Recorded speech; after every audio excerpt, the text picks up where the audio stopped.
The 10 Best PC Games of 2017 inches. By my estimation, 2017 was one of the best years in gaming history. Even if we ignore the Nintendo Switch, and we will because this is PCWorld, 2017 delivered an incredible number of top-tier games. Our initial version of this list of the best PC games was almost 30 entries long, and paring it down to 10 was painful. I can name a handful of games we cut in 2017 that would have made 2016's Game of the Year list over and above some of the selections we actually included last year, including Opus Magnum, Life is Strange, Before the Storm, Hollow Knight, Resident Evil 7, and Observer. But 10's our number, and so 10 is what you'll find below, followed by a couple of honorable mentions. As always, our list is in no particular order. There's a Game of the Year, but below that is simply 9 runners-up. Dark Souls has inspired many imitators, so many it's become a running joke. Few have reached the same heights as From Software's originals, though. Further reading, these 20 absorbing PC games will eat days of your life. Nia, $50 on Steam, is one of the few. It borrows quite a bit from Souls for sure, but evolves many of those ideas in just the ways you'd expect from a Team Ninja game. It's fast, aggressive, and unforgiving, with a remarkable amount of depth in its combat system. Most noteworthy are the weapon stances.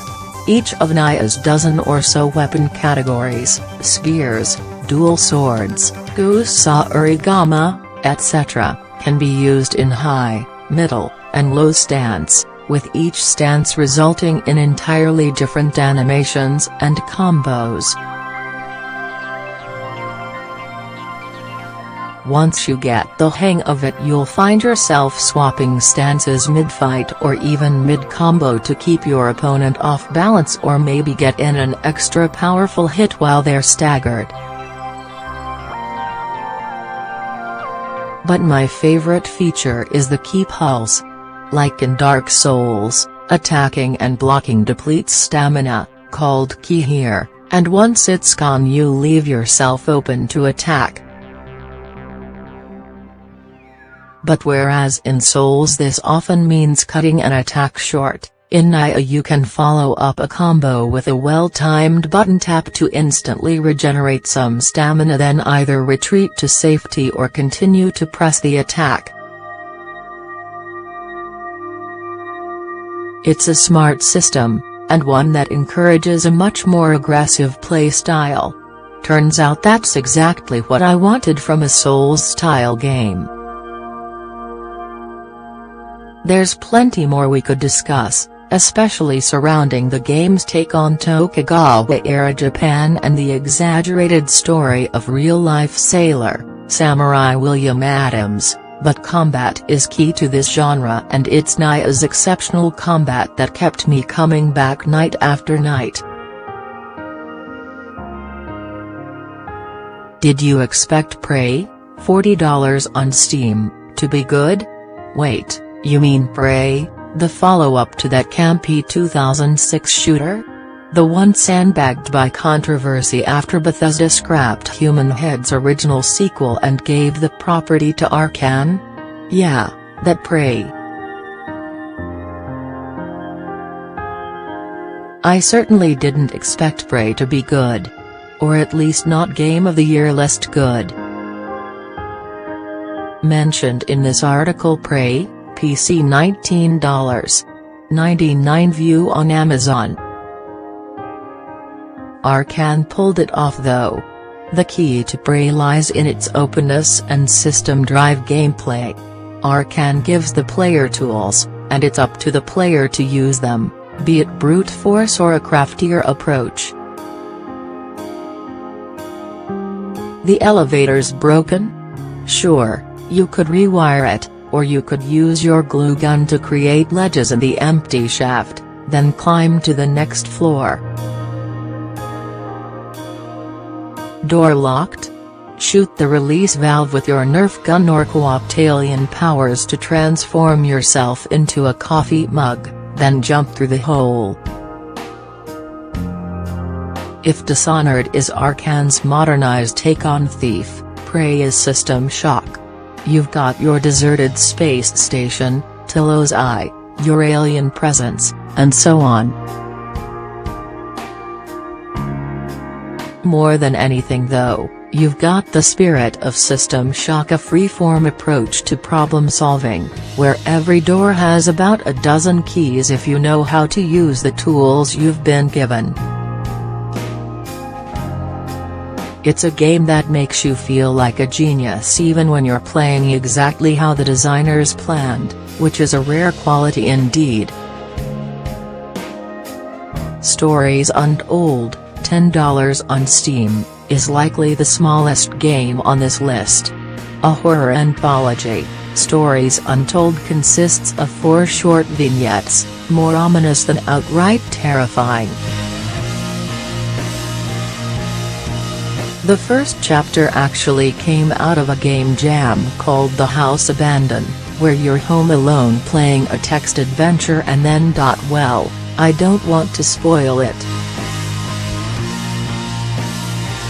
Mentioned in this article Alien, Isolation $9.99 view on Amazon. That's a running theme with Stories Untold, actually. It works because so much of its horror is understated, subtle.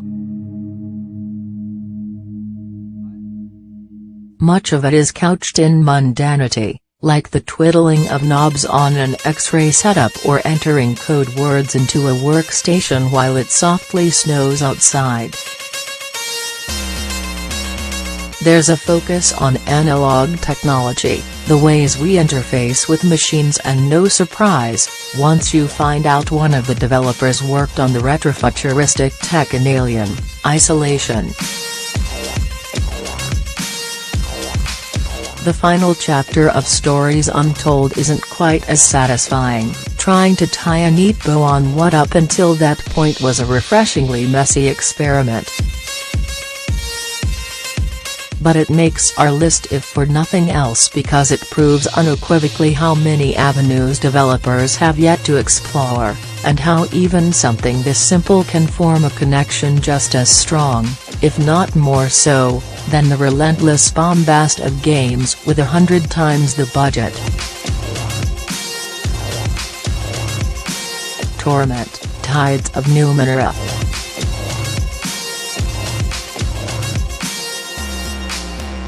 Torment, Tides of Numenera, $45 on Steam, had enormous shoes to fill. After all, it was billed as a spiritual successor to Planescape. Torment, long considered one of the greatest games ever made. That's not a burden I'd willingly take on.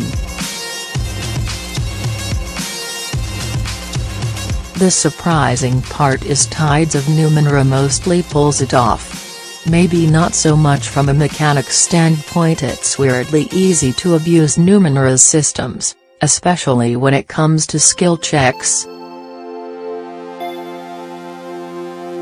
Each character has a pool of points which can be spent to ensure success on nearly any task, and those points replenish when you rest.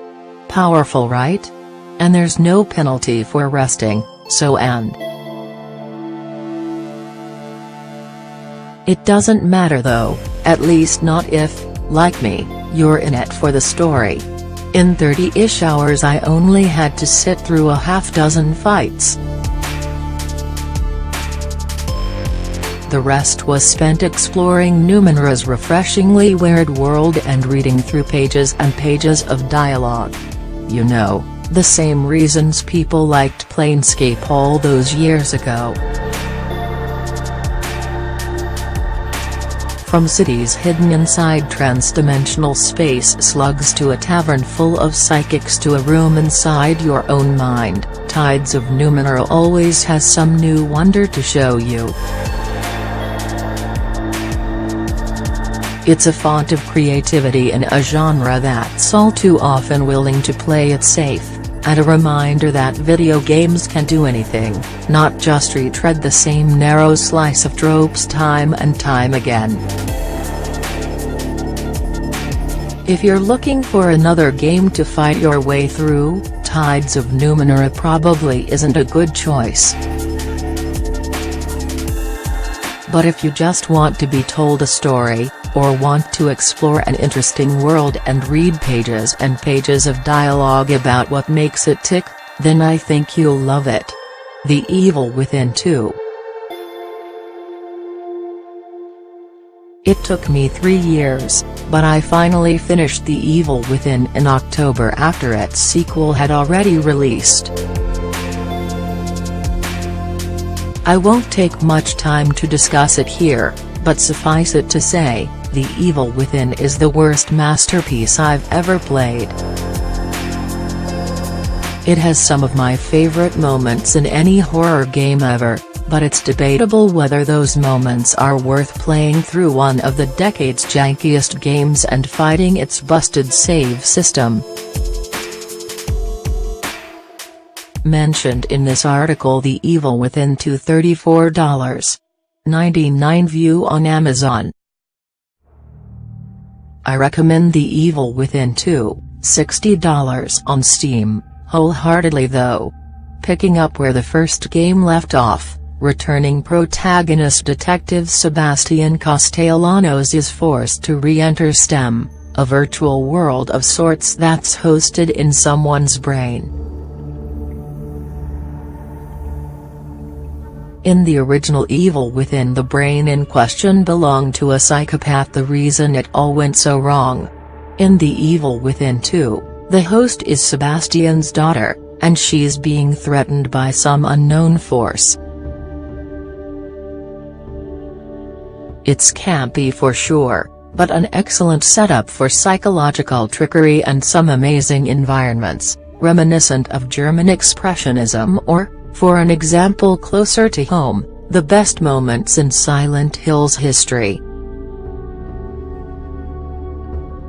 The final 2 hours or so are some of the most audacious I've ever seen a horror game attempt.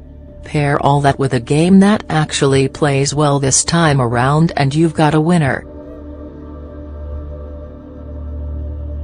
The Evil Within 2 sands off some of its predecessor's rough edges, and while usually that'd be cause for concern.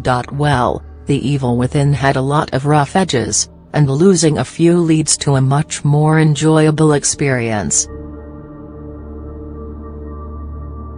It's a solid stealth game, a decent shooter, and everything in between, meaning you can sit back and admire the spectacle. Next page, more of the best PC games of 2017, and PCWorld's Game of the Year.